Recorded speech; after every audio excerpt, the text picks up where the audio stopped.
Terima kasih Anda kembali bergabung dengan Wimar Show dengan Pak Romanus. Pak, saya harus mengucapkan terima kasih karena berkat ucapan-ucapan Anda yang tegar, filosofi menjadi sesuatu yang berarti, bukan saja terpuji, tapi berarti untuk memecahkan soal-soal yang tidak bisa didekati secara parsial. Kira-kira begitu kan filosofi itu untuk menyelesaikan masalah secara keseluruhan. Partnernya dari filosofi itu apa? Kalau ada pandangan perspektif luas, pandangan dari udara kan harus ada pasukan darat juga gitu. Bagaimana waktu Anda mempelajari pasar modal, menggabungkan ilmu yang sangat duniawi dengan ilmu yang falsafi? Ya, di pasar modal itu orang selalu melihat kerangka berpikir itu ada dua ya. Satu realitas dan satu itu perspektif masa depan. Nah, perspektif masa depan itu harus dilakukan melalui suatu analisis. Oh iya, karena pasar modal itu adalah jual beli masa depan pada jual beli masa depan, ya. Jadi tidak melakukan transaksi hari ini sebagai konsekuensi dari perspektif orang, saham ini, perusahaan ini akan bergerak dalam 1 tahun, 2 tahun, 5 tahun, 10 tahun seperti apa. Jadi yang dibeli itu sebuah masa depan, bukan realitas saat ini. Itu hanya sebuah fakta yang merefleksikan ke depan.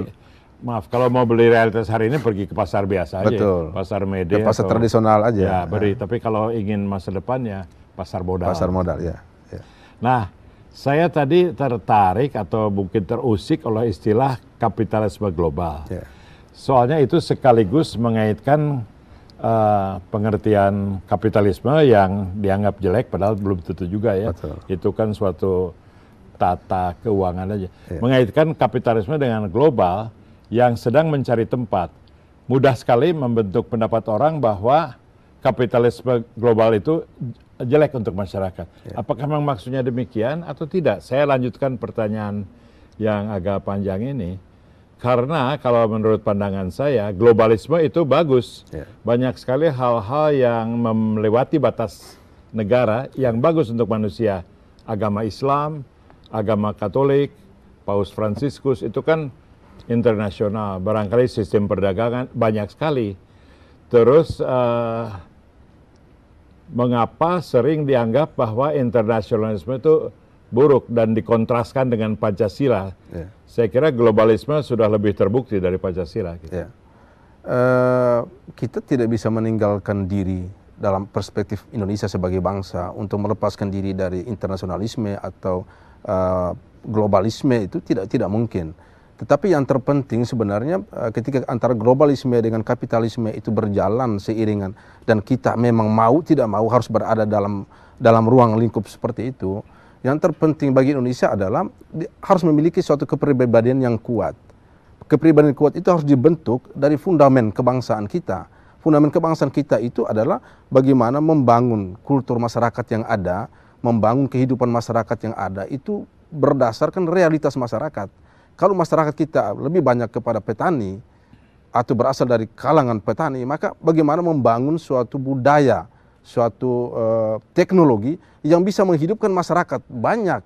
Ketika itu kita bangun dengan benar, dengan kuat, baru kita melakukan landasan yang lebih tinggi, melakukan lompatan-lompatan baru. Di Indonesia itu justru terbalik, masyarakat mayoritasnya petani, tapi kaum tani itu tidak diperhatikan oleh negara. Ini menjadi sangat mudah kita tuh ditindas oleh globalisme, oleh kapitalisme global. Itu karena cara berpikir yang salah. Dan itu birokrat kita harus dievaluasi lagi. Kita harus mengatakan kepada mereka, cara berpikir yang seperti ini akan meruntuhkan Indonesia. Jadi cara berpikir itu harus kembali ke basic bangsa kita. Kita ada di mana, kekuatan utama kita di mana. Itu yang kita bangun. Jangan melepaskan diri dari kekuatan utama kita. Dengan perspektif luas. Ya? Dengan perspektif di luar. Berpikir lokal dengan perspektif internasional. Saya ingin bicara dengan penonton dulu, jadi ini sangat berguna, bahkan ini seperti kuliah. Kuliah itu kan harus ada catatannya. Jadi Anda juga bisa lihat catatan dari kuliah ini dalam bentuk sinopsis pada website perspektif.net yang untuk kali ini akan ditulis oleh rekan kita Mei Sarah. Kemudian kalau Anda senang sekali kuliah, mau lihat lagi, silahkan buka YouTube, di search aja Wimar Show. Makasih Pak, jadi ini akan pakai berkali-kali dan saya tidak bayar ya. Ngomong-ngomong, Anda hidupnya dari mana dong kalau gini? Saya dari menulis aja. Menulis itu membuat buku dan dijual? membuat buku, menulis opini. Oke, jadi menulis bukan hanya buku, tapi Anda juga kolumnis. Kolumnis juga. Juga dalam pasar modal, Ya. Politik juga. Politik juga. Oke, saya kembali karena perspektif Flores itu perspektif timur lah. Menarik untuk saya. Saya juga harusnya jadi orang timur, cuma lahir di Jawa Barat. Jadi setelah break ini saya akan ajukan pertanyaannya.